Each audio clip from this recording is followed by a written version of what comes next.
得我是官，官觉得我是匪。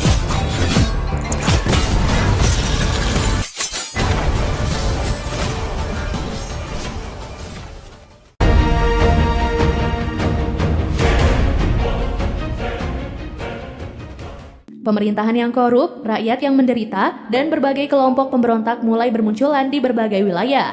Di tengah keadaan yang tidak menentu tersebut, muncul seorang pendekar bernama Dauma.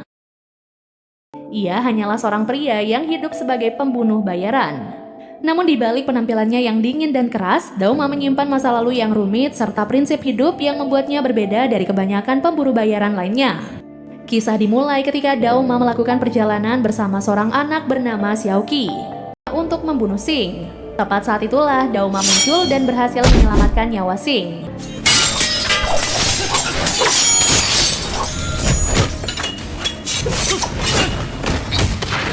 Karena bahkan setelah Xing ikut membantu Dauma, Gubernur Chang masih bisa mengimbangi serangan mereka berdua.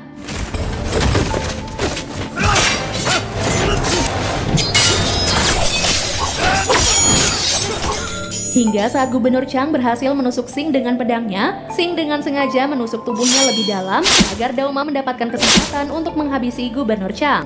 Kematian Gubernur Chang akhirnya mengubah status Dauma yang awalnya hanyalah pemburu bayaran menjadi buronan. Dengan penuh perjuangan, mereka akhirnya berhasil lolos setelah diselamatkan oleh seorang gadis bernama Ayuya dan pasukannya. Pada malam harinya, roda kereta kuda yang ditumpangi oleh kelompok Dauma tiba-tiba terjebak. Tak disangka, rodanya terjebak karena tanah gurun itu mengandung minyak. Shu ternyata sengaja mengajak mereka melewati jalan itu agar dia bisa memancarkan api untuk mengalahkan Dauma demi mendapatkan gelar pendekar terbaik. Sayangnya, keahlian Dauma dalam bertarung tak mampu dilawan oleh Shu.